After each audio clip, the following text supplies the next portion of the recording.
युग पुरुष धन्वंतरी स्वरूप परम पूज्य गुरु जी की जय। जय। गुरु जी की जय। गुरु जी की जय।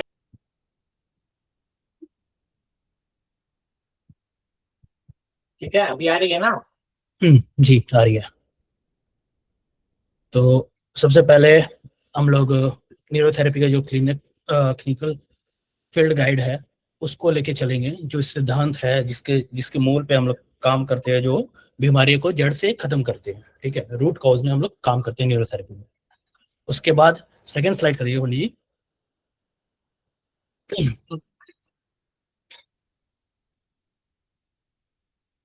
जी।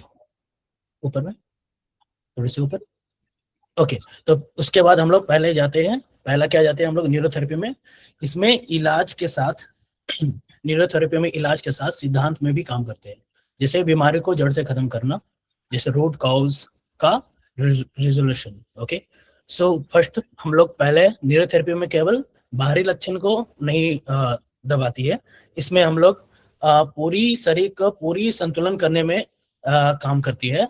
और इसमें नीचे दिए गए जो तीन प्रमुख कारण काम रखे हुए हैं, जो तीन प्रमुख स्तंभ है, जैसे पहला है मेटाबॉलिक बैलेंस, जिसमें पाचन और केमिकल संतुलन होता है। दूसरा है अंगों का कार्य प्रणाली और सफाई, means organ functions and clearance. And तीसरा हम लोग देखते हैं शरीर की ढांचा दुरुस्त करना, मतलब हम लोग अलाइनमेंट का शरीर का बॉडी का अलाइनमेंट करते हैं, स्ट्रक्चरल करते हैं। ठीक है, तो पहले हम लोग जो मेटाबॉलिक बैलेंस है उसमें क्या करते हैं, उसमें हम लोग जो न्यूरोथेरेपी करती है, शरीर में एसिड और अल्कलाइन यानी अम्ल और क्षार का असंतुलन को संतुलित करते हैं। ठीक है, जो इम्बैलेंस है उसको बैलेंस करते हैं। साथ ही हार्मोनल गड़बड़ी को सुधारने में जो शरीर का इन्फ्लामेशन और सूजन को बढ़ाती है, उसे भी हम लोग बैलेंस करते हैं। ये पहला में, जिसमें मेटाबॉलिक बैलेंस होता है। दूसरे में आती है हम लोग का अंगों का कार्य प्रणाली और सफाई, means organ functions and clearance. इसमें हम लोग क्या करते हैं, इसमें न्यूरोथेरेपी करती है शरीर के मुख्य अंदरूनी अंगों, जैसे लीवर, गॉल ब्लैडर, पित्ताशय एंड किडनी की काम करने की क्षमता को वापस ठीक करती है, मीन्स जो उसका जो कैपेसिटी है उसको फिर से जागरूक करती है। और इससे अंगों की कमजोरी से उठने वाली दर्द और शारीरिक परेशानियों को दूर करती है। ये न्यूरोथेरेपी में जब हम लोग गॉल ब्लैडर, पित्ताशय और किडनी, लीवर, ये सब का जब काम हम लोग बढ़ा देते हैं, तो उससे क्या होता है कि जो भी दर्द आती है और जो भी परेशानियां वो अंग से, वो ऑर्गन से जो आती है, जिसके कारण होते हैं, वो न्यूरोथेरेपी उसको जड़ से ठीक करती है। तीसरा है शारीरिक ढांचा और दुरुस्त करना, मीन्स जो अलाइनमेंट करना होता है। ठीक है, इसमें क्या होता है, इसमें विशेष न्यूरोथेरेपी पॉइंट पर दबाव देकर नसों की रुकावट, ब्लॉकेज, जो ब्लॉकेजें होती है, और हड्डियां या मांसपेशियां के आपसी दबाव, कंप्रेशन को दूर करता है। जैसे डिस्कम्प्रेस हो गया, नर्व कंप्रेस हो गया, तो ये सब हम लोग न्यूरोथेरेपी में करते हैं। पंडित जी नेक्स्ट करिएगा, नेक्स्ट स्लाइड में हो जाते हैं। थर्ड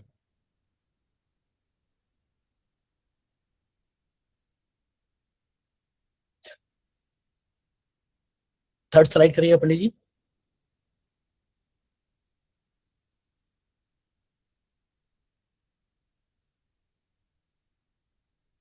3 करिए, थर्ड स्लाइड, ये सेकंड स्लाइड है, थर्ड करिए जी। अब हम लोग इसमें कुछ बीमारियों के बारे में लेंगे, उसका कारण और लक्षण। पहले हम लोग पेट में जाते हैं, क्योंकि न्यूरोथेरेपी का पहला जो बेस है वो है पेट। अगर पेट का दर्द और पेट के जो दिक्कत है, अगर उसे दूर करेंगे तो न्यूरोथेरेपी में हमारी पकड़ बहुत अच्छी बनती है। तो सबसे पहले पेट के दर्द और मरोड़, कॉलिक, कारण और लक्षण। जब पेट में अलग अलग अंगों की मांसपेशियों में खिंचाव या ऐठन, स्पाज्म होती है, तो पेट में घूमता हुआ तेज दर्द महसूस होता है। मतलब जब ये सब में स्पाज्म होती है या मांसपेशियों में खिंचाव होती है, तो हमें पेट में अलग अलग जगहों पे दर्द महसूस होता है। ठीक है, इसके कारण भी है और इसके लाइफस्टाइल के चलते भी ये आती है। तो पहले हम लोग कारण, बीमारी जो आती है पेट में, उसके जुड़े हुए कारण का बारे में बात करते हैं। तो उसमें पहला कारण क्या होता है, पेट के झाल, मतलब अल्सर, जो छाले आते हैं ना, वो अल्सर, और कोलाइट्स आंतों की सूजन, ठीक है। सेकंड में हम लोग आते हैं अपेंडिक्स। थर्ड में आते हैं पीत की पथरी या किडनी की पथरी, जो पित्ताशय में जो हम लोग का पथरी होती है या फिर किडनी में जो पथरी होती है, इसके चलते भी पेट में दिक्कत आती है। चौथा आता है अंगों में सूजन, या लीवर में या प्रोस्टेट में या आंतों में अगर सूजन आ जाती है तो इसके चलते भी पेट में मरोड़ और स्पाज्म और खिंचाव ये सब आने लगती है। और साथ ही पेट के इन्फेक्शन और पेट में कीड़ा होना, अगर पेट में कीड़ा हो रहे हैं तो इसके चलते भी आती है। जैसे आप देखे होंगे छोटे बच्चों को, जब वो कुछ कुछ खाते हैं अटर पटर गलत सब, तो उससे पेट में कीड़े आने लगते हैं। ये छोटे बच्चे में ज्यादा होते हैं, ठीक है।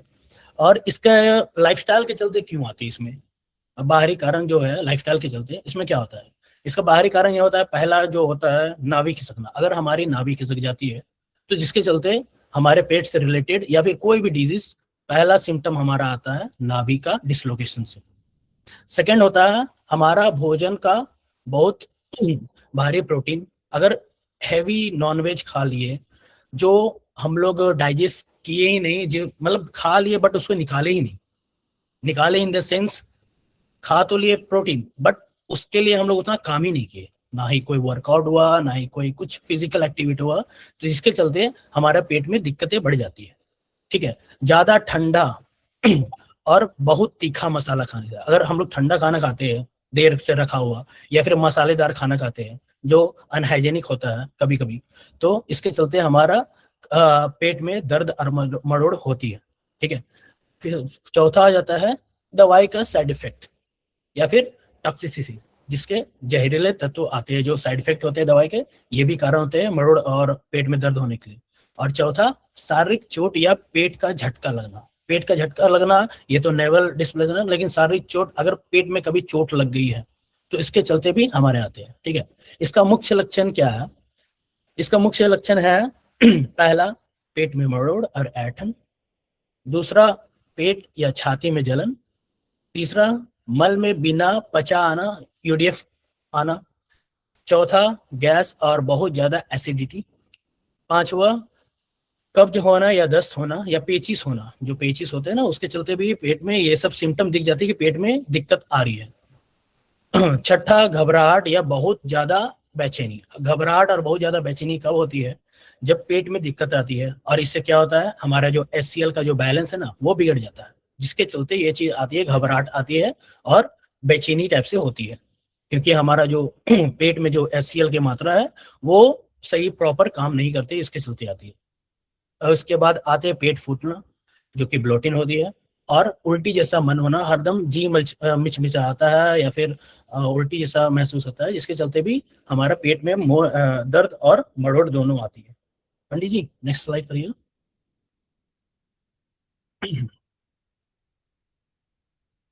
फोर्थ नंबर स्लाइड करिएगा जी। ओके अब आते हैं हम लोग पेट दर्द के लिए क्लिनिकल और न्यूरोथेरेपी प्रोटोकॉल। इसमें हम लोग क्या प्रोटोकॉल डालते हैं, अगर पेट में दर्द आ रही है या मरोड़ आ रही है तो क्या प्रोटोकॉल डालना है।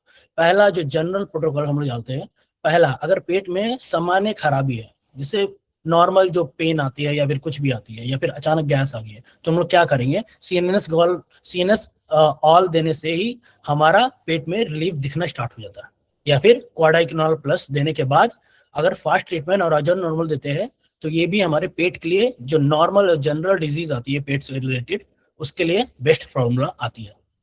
और अगर इसमें दूसरा रीजन है, अगर कोई बाहरी चोट या लिगामेंट की समस्या हो जाती है, अगर पेट में अगर चोट लग गई है या फिर कोई लिगामेंट का समस्या आ जाती है, अगर कोई फिजिकल ट्रॉमा आ जाता है, तो इसके लिए हम लोग क्या कर सकते हैं, इसमें हम लोग इंजरी भी जोड़ सकते हैं, तो ये हमारा अच्छा रिजल्ट देता है।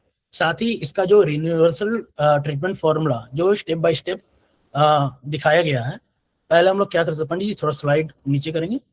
पहले हम लोग कर सकते हैं रमन, ठीक है, जो फर्स्ट ट्रीटमेंट हम लोग करते हैं रमन, इसमें 3 रमन देते हैं। सेकंड में जब 1 मिनट के गैप के बाद सेकंड में आते हैं CNS ऑल फॉर्मूला, ठीक है। इसमें CNS में क्या क्या देते हैं, हम लोग सारा कुछ देते हैं, gas pain gall spleen liver mucus right ovary left ovary and WD, सारा कुछ हम लोग देते हैं 20 सेकंड का। उसके साथ फिर क्या देते हैं, सॉरी 6 सेकंड का, ठीक है, सब सारा कुछ सेमनेस हम लोग 6-6 सेकंड का देते हैं। ये नॉर्मल, मैं नॉर्मल प्रोटोकॉल बता रहा हूँ। उसके साथ टो फिंगर हम लोग देते हैं 24 टो फिंगर, सारा कुछ का, gas, pain, gall, spleen, liver, mucus, right ovary, left ovary and WD, सारा कुछ नॉर्मल हम लोग 20 टो फिंगर्स देते हैं। उसके बाद हम लोग क्या आ जाते हैं, उसके बाद हम लोग डाइजेशन के लिए आ जाते हैं फास्ट ट्रीटमेंट में। ठीक है, उसमें हम लोग 10 मेडोला देते हैं जो वेगस नर्व को पहले करता है स्टिमुलेट, एंड गैस इसमें गैस ओनली, गैसाई, gall, liver and mucus, WD, ये फास्ट ट्रीटमेंट का फॉर्मूला है। ठीक है, इसमें हम लोग नियमित रूप से हम लोग इसमें चेंजेस कर सकते हैं, जैसे 10 मेडोला दिए, उसके बाद गैस दे दिए, फिर गॉल, स्प्लीन, यहाँ तक भी हम लोग सीमित कर सकते हैं, या फिर लीवर, म्यूकस, यहाँ तक भी हम लोग सीमित कर सकते हैं। अगर डब्ल्यूडी तक आपको नहीं जाना है, आपको लग रहा है कि डब्ल्यूडी तक नहीं जाने का जरूरत है, तो आप उसको सीमित कर सकते हैं, उसको कटाई छटाई कर सकते हैं उसमें। ठीक है, उसके बाद हम लोग क्या करते हैं, नॉर्मल ट्रीटमेंट में जाते हैं, जो नॉर्मल फॉर्मूला है हमारा 8 pain, 3 gall, 3 spleen, 7 liver and 5 mucus. फिर नॉर्मल के साथ हमारा अजय नॉर्मल भी जाता है। जब पेट की जब बात आती है तो अजय नॉर्मल और नॉर्मल दोनों जाता है। ठीक है, तो उसमें क्या देते हैं, 8 pain, 3 gall, 7 liver, 7 liver and 6 gas आई। जब 7 लीवर देते हैं ना, तो हमारा 3 पॉइंट वाला जो 7 लीवर आता है वो आता है इसमें। ठीक है, नेक्स्ट पंडित जी स्लाइड करिएगा। ठीक है, तो नहीं आप ये करिएगा, उसको ऊपर करिएगा थोड़ा सा और। इसमें महत्वपूर्ण क्या रहती है, इसमें अगर हम लोग जब भी पेट का सेटिंग करते हैं ना, तो इसमें हम लोग जो महत्वपूर्ण जो इलाज रहते हैं उसमें साइटिका सेटिंग जरूरी है। क्योंकि साइटिका सेटिंग से ही अनूप सर ने एक सेशन में बताया था कि अगर पेट में दिक्कत है, मैंने अनूप सर से ही पूछा था कि अगर सर पेट में दिक्कत है बट आप फॉर्मूला में साइटिका सेटिंग लिखे, ये समझ में नहीं आ रहा मेरे को, तो अनूप सर ने मुझे क्लियर किया था कि साइटिका सेटिंग से पेट भी क्लियर होता है और पेट का भी सेटिंग होता है, और साथ में ऑर्गन क्लियरेंस और पेट के फिजिकल पॉइंट भी हम उसको, जो पेट की दिक्कत आ रही है, जो दर्द आ रही है, जो मरोड़ आ रही है, उसे हम खत्म कर सकते हैं। ओके, नेक्स्ट स्लाइड कर दिएगा पंडित जी। इसके ऊपर मैं थोड़ा और एक्सप्लेन कर देता हूँ। हाँ जी जी साइटिका जी। सेटिंग है ना, जब भी देखिए, जब भी हम ना इस तरफ खींचेंगे, ऐसा करेंगे, ठीक है, तो हमारे पेट के मसल को हम दुरुस्त करते हैं। और जब भी ऐसा करेंगे इस तरफ, मतलब तलवे पे काम करेंगे पैर के, तभी हम क्या करेंगे, तभी हम बैक के बैक पे कमर की नसों को और कमर के मसल को ना सेट करते हैं यहाँ से। इसके लिए कमर के मसल को सेट करने का हम न्यू सीएनएस देते हैं, और सीएनएस है ना हम किस लिए देते हैं, पेट के मसल को सेलेक्ट करने के लिए। आप पूरे पैरों को मैं धीरे धीरे करके ला करके धीरे से होल्ड कर सकते हैं, एक वो भी तरीका है। सीएनएस है ना, एक ही साथ में सारे पैरों को भी आप है ना धीरे धीरे, बहुत ज्यादा दर्द आ रहा है तो पेशेंट को बैठा करके भी आप धीरे धीरे स्लाइड करते हुए आ सकते हैं। इसी को आश्रम में एडवांस बनाया गया, और इसको नाम दिया गया ऑयल, वो ऑयल मतलब तेल, ऑयल सीएनएनएस नाम दिया गया आश्रम में। ठीक है, और दूसरी बात आती है, एक मिनट में बता रहा हूँ, क्यों फुल हो गया था। हाँ, दूसरी बात आती है ऑर्गन क्लियरेंस। ऑर्गन क्लियरेंस है ना, स्पाइनल कॉर्ड के माध्यम से पेट के अंदर क्या करेगा, रक्त,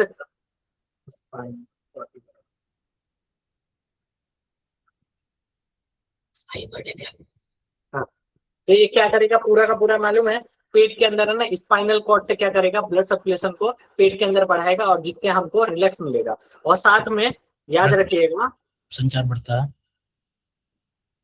T10 से, T10 से शायद से, मुझे याद नहीं आ रहा है, वह परफेक्ट मुझे याद नहीं आ रहा है, लेकिन T10 या T12 से लेकर के जब हम L5S1 तक है ना, केवल स्पाइन को क्लॉकवाइज भी करते हैं ना, अगर कितना भी पेट खुला हुआ है, एकदम पेट अटक गया है, कॉन्स्टिपेशन हो गया, खाली स्पाइन को क्लॉकवाइज करने से भी होता है। एकदम सटीक मुझे याद नहीं आ रहा, मैं भूल चुका हूँ, तो भी मैं एक बार है ना अध्ययन करके वापस से आपको ये सटीक बताऊंगा कि कौन से वर्टिब्रा से कौन से वर्टिब्रा केवल स्पाइनल खाली ना वो करेंगे, या तो सेकुलर क्लियरेंस जब देते हैं तो उसमें कवर अप होता है, तो केवल उतना देने से भी पेट से संबंधित मल मूत्र से भी बहुत सारी चीजों में क्या आता है, फर्क दिखता है। ठीक जी, है, आगे ब्लॉटिंग चलते हैं।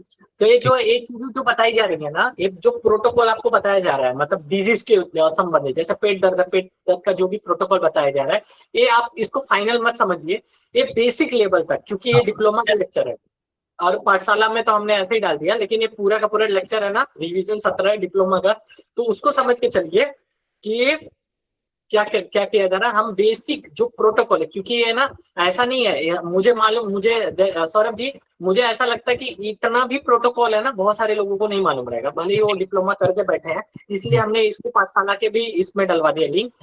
तो इतना समझ के चलिए, जो भी बेसिक चीजें है ना, इससे आपको कवर करना है, इसके आगे एडवांस में बहुत सारे ट्रीटमेंट है। तो जब हमारा एक लेक्चर होगा ना एडवांस के ऊपर, तो उसको भी आप जब समझेंगे तब, लेकिन बेसिक प्रोटोकॉल आपको यही फॉलो करने, यही सारी स्टेप है ना, पहले फॉलो करने हैं। आपको इसी से ही अगर जनरल नॉर्मल अगर डिजीज है तो उसमें आपको रिजल्ट मिलना स्टार्ट हो जाएगा, ठीक है। उसके बाद हम लोग क्या पहुंचते हैं सर, नेक्स्ट पहुंचते हैं हम लोग पेट का देखभाल। देखभाल मतलब लाइफस्टाइल और जरूरी मेडिकल टेस्ट। इसमें डूज और डोंट्स, मतलब क्या करे और क्या ना करे, ये बहुत जरूरी है हमारे लिए। जो पेट में जो भी दिक्कत आती है ना, उसके चलते क्या करे और क्या ना करे, ये हमें जानना बहुत जरूरी है। इसके लिए पहला हम लोग पहले आते हैं क्या करे में। हमेशा ताजा और शुद्ध शाकाहारी भोजन खाए, ठीक है। साथ ही खाने में भरपूर फाइबर, सलाद, ताजे फल ऐड करें, ठीक है। साथ ही पानी हमेशा खाना खाने से 30 मिनट पहले या 1 घंटे बाद ही पिए। मीन्स आप खाना खाते खाते पानी नहीं पी सकते, अदरवाइज आपको ब्लॉटिंग वाली दिक्कत आ सकती है, एसिड रिफ्लक्स वाली दिक्कत आ सकती है, ठीक है। साथ ही रोजाना नियम से योग और सुबह शाम पैदल चलना, मॉर्निंग वॉक, इवनिंग वॉक आप शुरू कर सकते हैं। ये सब हमारे जो नॉर्मल डिजीज आते हैं जो पेट से रिलेटेड, उसमें आपको लाभकारी होते हैं। और क्या नहीं करना है, ठीक है। इसमें क्या नहीं करना है, अचानक आगे की तरफ झुक जाना, या फिर काम करने आगे तरफ झुक के अचानक कुछ कोई वेट उठा लिए या कोई भी चल रहा है, इससे क्या होता है, हमारा जो नाभि है ना, वो नाभि डिसलोकेट हो जाता है, और जिससे हमारे बीमारियां बढ़ने की आशंका बढ़ जाती है और हमारी डिजीज इंक्रीज हो जाते हैं, ठीक है।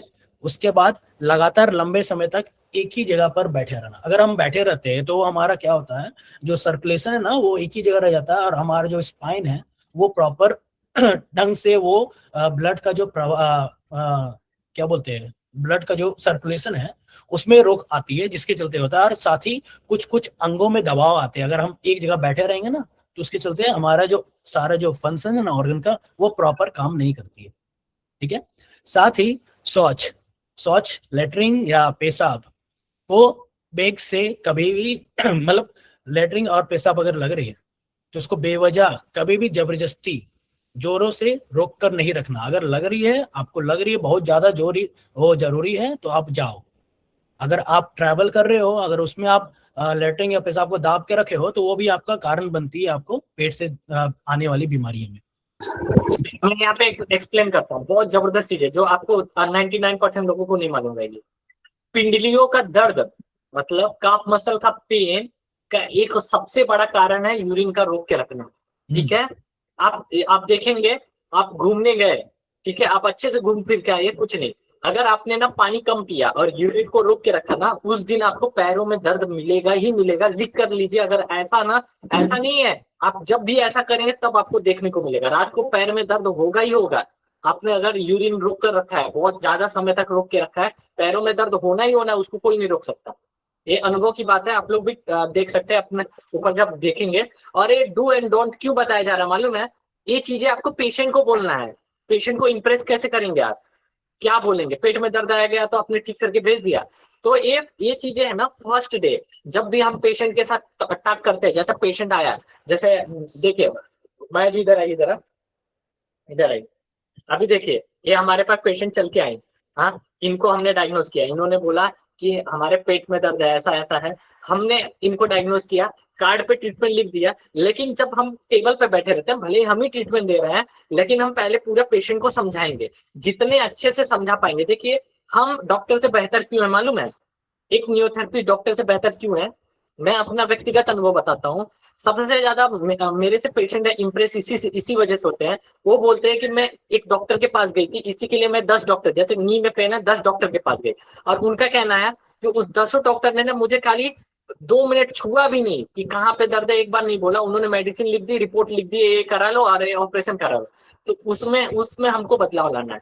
पेशेंट को कभी भी टच करना है, देखना है कि कहाँ वो क्या बताना चाह रही है, वो चीजों को समझने का प्रयास करना है। अगर समझ में नहीं आता है 10 बार पूछिए, लेकिन पहले उनकी भावनाओं को समझिए, जी वो पेशेंट। कहना क्या चाह रही है, उनको दर्द कहाँ है, कैसे है, क्या है। अगर आप देख सकते हैं नी में दर्द है तो नी को देखिए, पेट में दर्द है तो पहले आप फील करवाइए कहाँ पे दर्द है। पेट दर्द बहुत ज्यादा है, आप उनको फील कराइए, यहाँ पे दर्द हो रहा है, यहाँ पे दर्द हो रहा है, यहाँ दर्द हो रहा है, यहाँ दर्द हो, कहाँ दर्द हो रहा है, उसको करिए। फिर आप है ना एक चीज है ना डू एंड डोंट उनको बता सकते हैं, उससे पेशेंट है ना आपका इंप्रेस होगा। अगर वो मालूम है आपको, नियोथेरेपी का प्रोटोकॉल मालूम है, अगर नियोथेरेपी का प्रोटोकॉल से चले ना, बहुत ज्यादा से ज्यादा का पेट का दर्द रहेगा, तो भी आप 10 ट्रीटमेंट से 11वां ट्रीटमेंट नहीं देने की जरूरत भी नहीं पड़ेगी।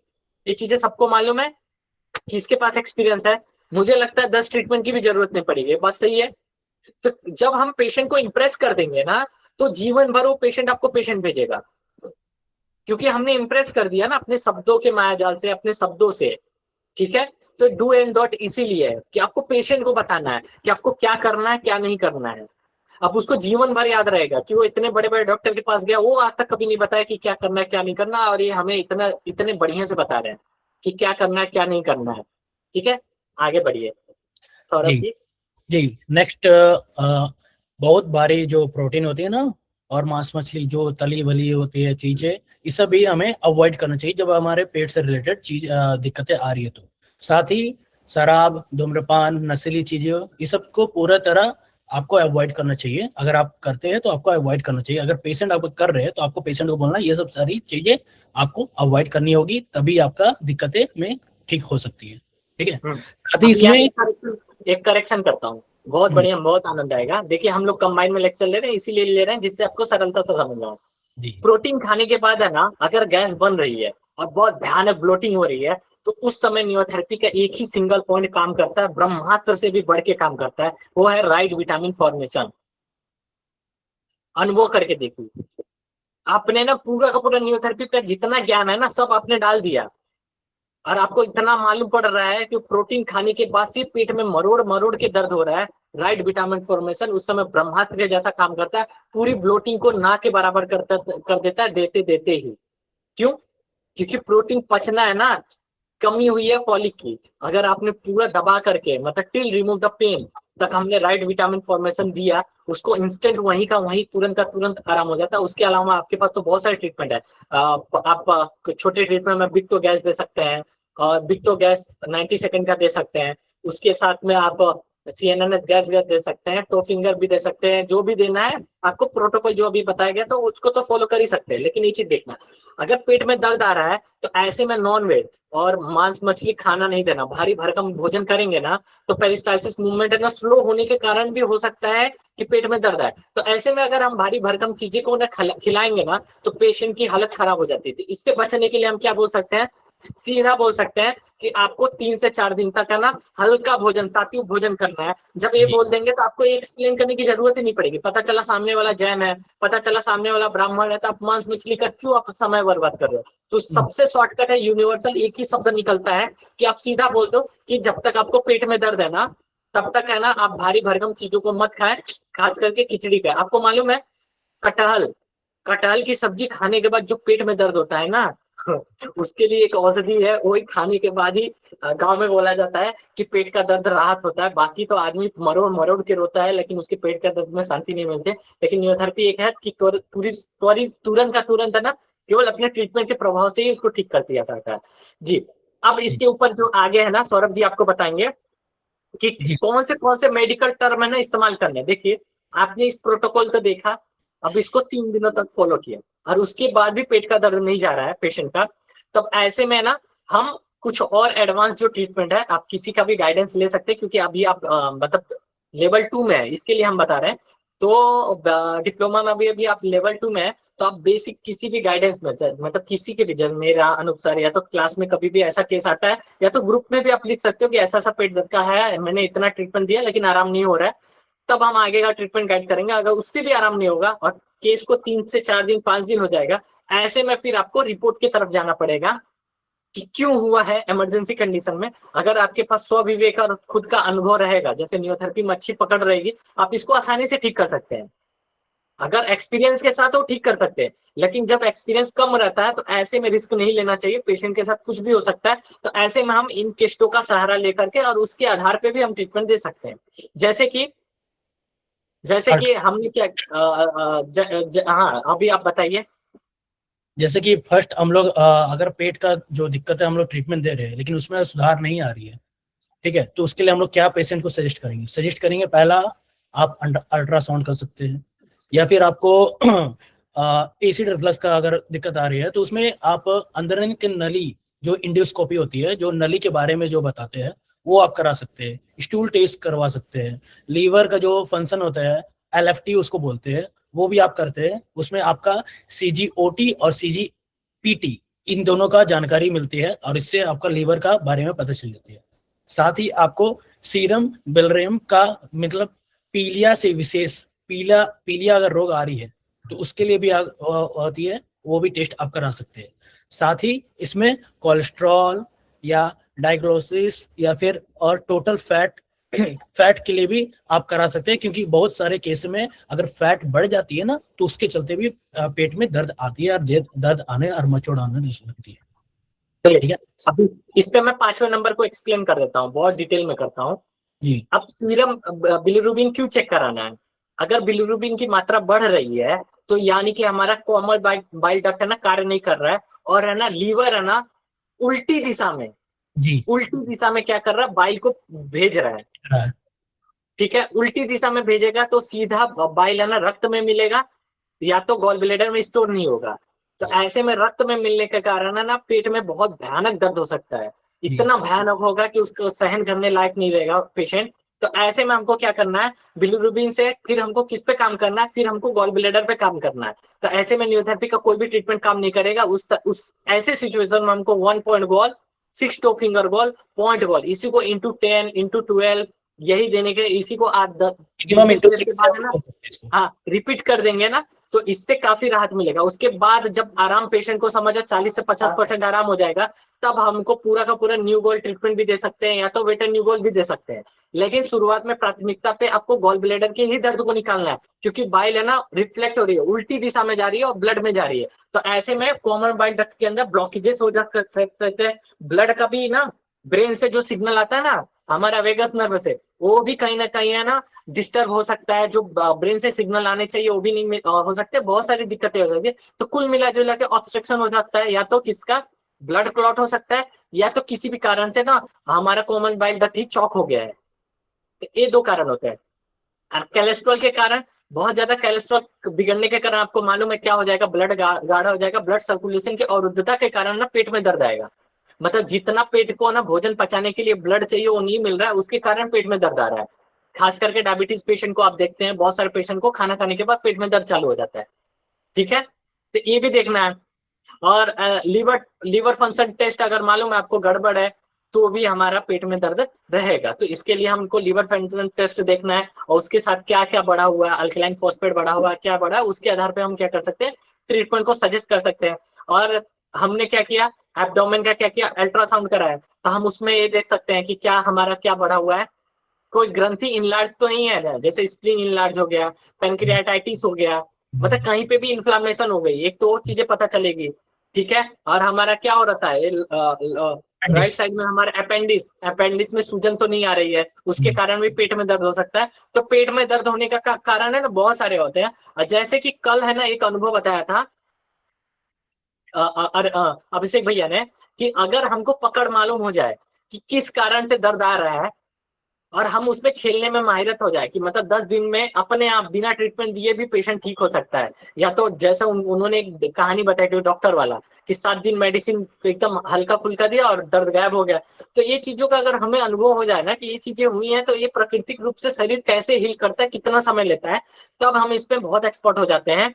और इसी का एक कारण हम देखते हैं ना, मैंने अपने लाइफ में देखा है, अपेंडिक्स अपेंडिक्स जिनको भी होता है ना, डॉक्टर ऑपरेशन करके उतना दिन उनको हॉस्पिटल में रखते हैं, जब पेट का दर्द खत्म हो जाता है भेज देते हैं। आपको मालूम है बिना ऑपरेशन किए भी अगर उतना दिन हॉस्पिटल में रख के वही प्रोटोकॉल में रखा जाए ना, तो भी उनका अपेंडिक्स का दर्द चला जाएगा, लेकिन पेशेंट पैसा नहीं देगा।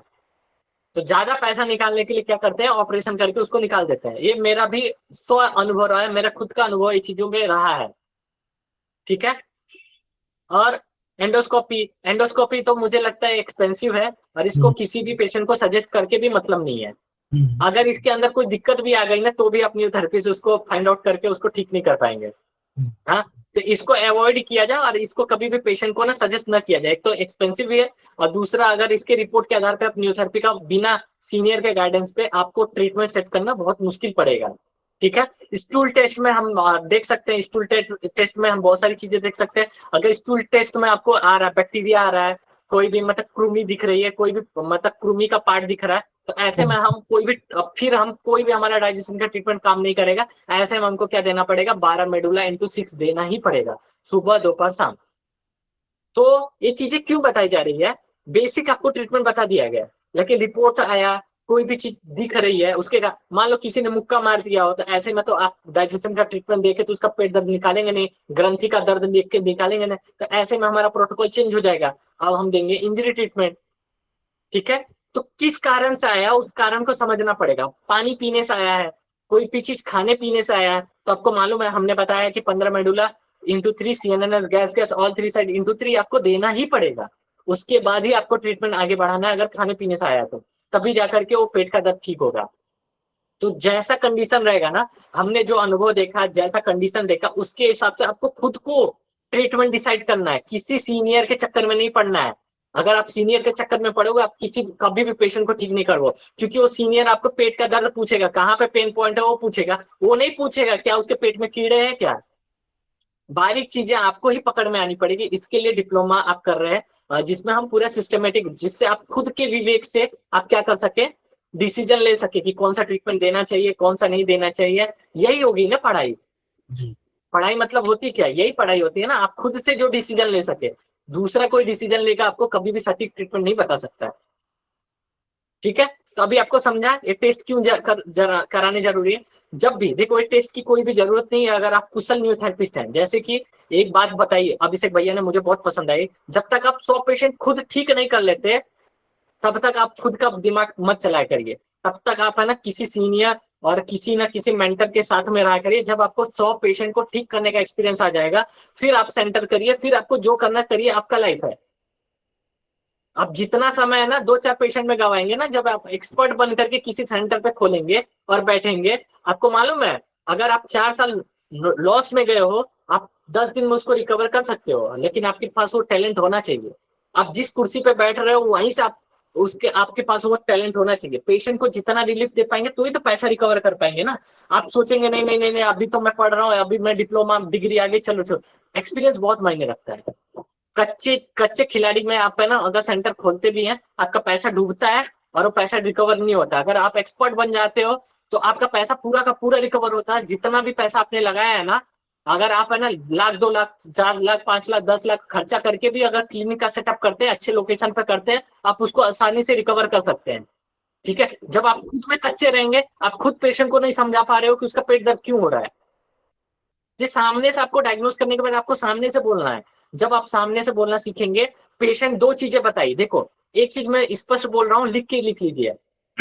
आज के समय में अगर कोई पेट दर्द का स्पेशलिस्ट डॉक्टर है, ठीक है, अगर उसके पास पेशेंट जा रहा है, तो याद रखिए, पेशेंट के पास जो नॉलेज है ना, वो उस डॉक्टर से भी ज्यादा है। इतना लोग गूगल करके जा रहे हैं, और कितनी इतना जगहों लोगों के पास से। मोबाइल है, इतना इतना लोग गूगल कर ले रहे हैं। तो सोचिए, आपके पास जो पेशेंट आ रहा है डॉक्टर से रिटर्न हुआ आ रहा है, तो उसके पास कितना नॉलेज उस बीमारी के ऊपर है। तो उस बीमारी के ऊपर 3-5 मत बतियाइए, मतलब उस पर फिर बात नहीं करना, उस बीमारी के ऊपर जरा से भी बात नहीं करना है, क्योंकि उसमें आपको वो पेशेंट आपको धोखे रख देगा। उस बीमारी के ऊपर उसको उसको इतनी पकड़ रहेगी।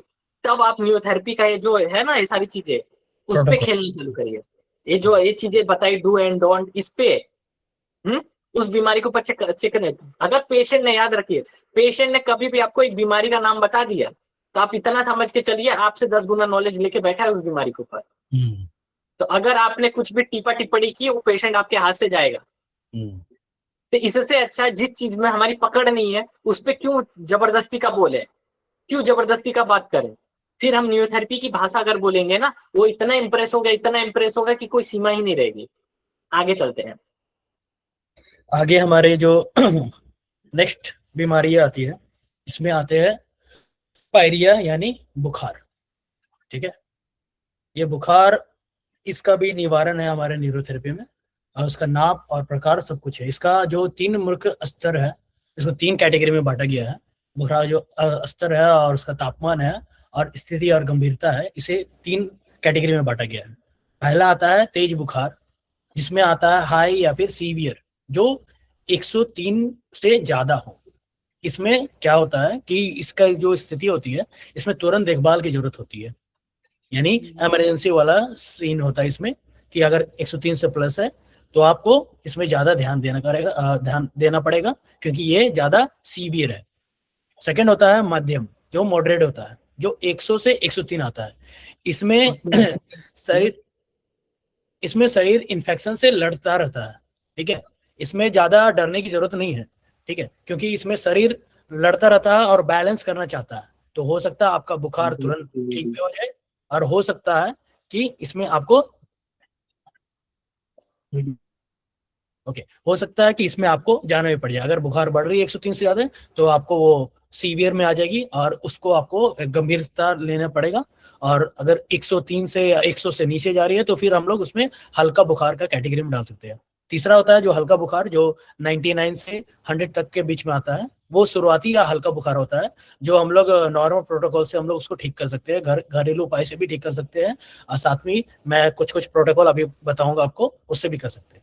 ठीक है, साथ ही शरीर के अलग अलग हिस्सों में सामान्य तापमान, मतलब नॉर्मल बेसलाइन होती है, जैसे कान के नापने पर, कांख के बगल पे नापने पर, और मल द्वार के नापने पर।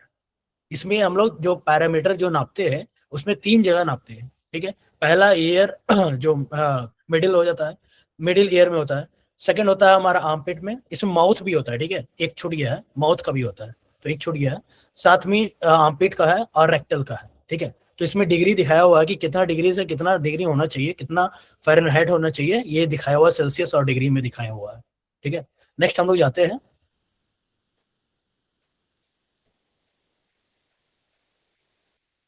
पंडित जी नेक्स्ट हम लोग कर देते हैं।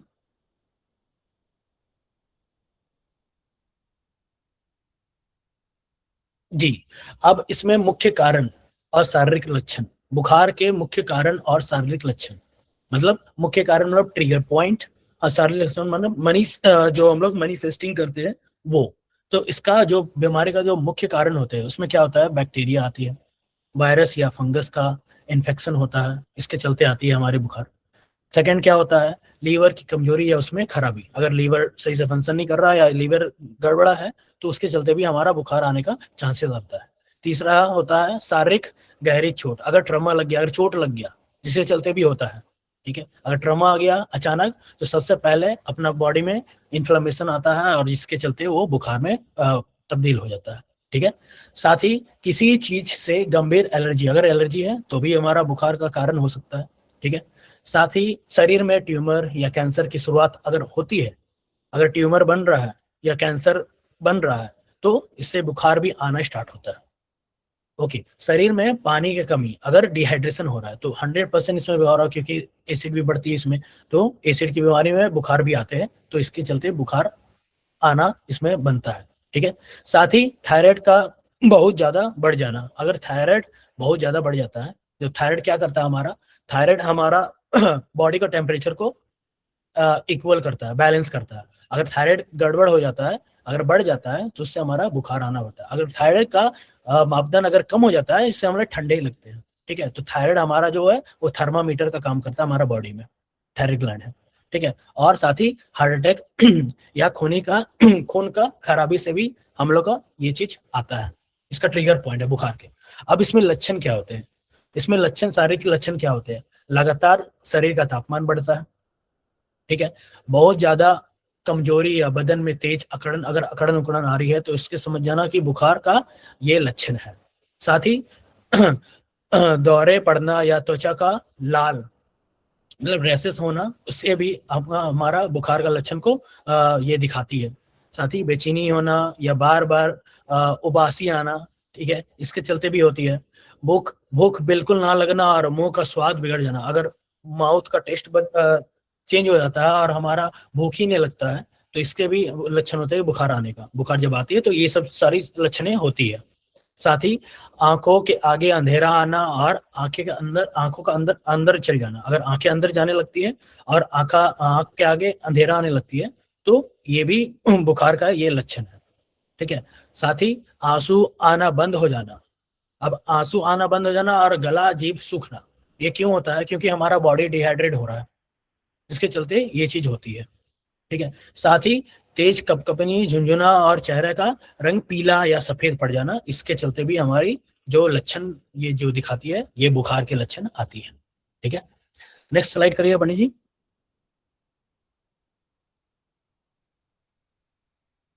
ओके ओके, सो इसके बाद हम लोग बुखार में मरीज की देखभाल और न्यूरोथेरेपी ट्रीटमेंट। अगर बुखार है तो उसका मरीज का देखभाल और न्यूरोथेरेपी ट्रीटमेंट हम लोग कैसे कैसे प्रोटोकॉल बनाएंगे और कैसे क्या करेंगे, स्टेप बाय स्टेप मैं आपको इसका समझाऊंगा। ठीक है, पहले देखभाल। देखभाल कैसे करना है? पहला, बुखार को समय समय पर थर्मामीटर से नापते रहना कि बुखार कितना है, उसका टेम्परेचर नापना। दूसरा, कमरे को हवादार रखे, मतलब हर सारी खिड़की दरवाजे ये सब खोल के रखे कि पेशेंट को या फिर जिसको दिक्कत आ रही है उसे मतलब अकबकी ना लगे, घबराहट ना लगे। ठीक है, तीसरा, मरीज को खूब पानी पिलाना है, नारियल पानी पिलाना है और ओआरएस पिलाना है, जिससे उनका डिहाइड्रेशन को हम लोग हाइड्रेट कर सके। ठीक है, चौथा, सादे पानी की पट्टियां, जो हमारे सर पे पट्टियां लगती है वो भी हम लोग कर सकते हैं, और साथ ही हाथ फेरे रखना है हाथ पैर में भी रख सकते हैं साथ में, जैसे बहुत लोग में सर पे ही रखते हैं, बट आप देख सकते हैं कुछ कुछ लोग हाथ पैर में भी पट्टियां रखते हैं, जिससे हमारा बुखार का जो तापमान है उसे हम कम कर सकते हैं। ठीक है, साथ ही मरीज को एकदम ढीले और सूती कॉटन कपड़ा पहनाना, एकदम ढीला, उसे टाइट कपड़ा नहीं पहनाना, क्योंकि उसे ऑलरेडी बेचैनी हो रही है। अगर बेचैनी हो रही है आप उसे टाइट पहना दोगे तो और वो अकबकाएंगे और बेचैनी बढ़ जाएगी। ठीक है, साथ ही मरीज को पूरी तरह से आराम कराना है और हल्का खाना देना है। हल्का खाना आप सात्विक भोजन दे सकते हैं, और साथ ही आप हल्का खाना में जैसे दाल वगैरह ये सब आप दे सकते हैं। ठीक है, और इसके बुखार के लिए जरूरी ब्लड टेस्ट, इसमें बुखार के लिए जो ब्लड टेस्ट होते हैं वो आप करा सकते हैं। इसमें होता है सीबीसी। सीबीसी होता है कंप्लीट ब्लड काउंट, जो हमारा जो ब्लड काउंट है ये हम करा सकते हैं। अगर आपका बुखार ज्यादा 103 से ज्यादा हो रहा है, आप कंट्रोल ही नहीं कर पा रहे हैं, तो उसके लिए क्या आप सजेस्ट कर सकते हैं, या फिर डॉक्टर आपको क्या सजेस्ट कर सकता है, ये सब चीज में। ठीक है, साथ ही पेशाब का सामान्य जांच। ठीक है, यूरिन टेस्ट, यूरिन टेस्ट हम लोग कर सकते हैं। ई एस आर भी हम लोग कर सकते हैं।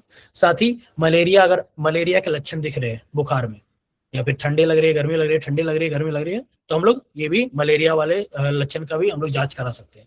और इसमें एसजीपीटी की भी होती है और टाइफाइड की भी जांच होती है। ठीक है, साथ भी ब्लड कल्चर का, जो ब्लड का जो हमारा जो है वो भी चेक किया जाता है। ठीक है, और साथ में अब इसमें हम लोग न्यूरोथेरेपी प्रोटोकॉल, ये हमारा जो था वो जांच का था और देखभाल का था कि हमें कैसे देखभाल करना है बुखार में, और इसमें क्या क्या अगर हमारे से कंट्रोल नहीं हो रहा है तो हम मेडिकल फील्ड में उसका क्या जांच करा सकते हैं।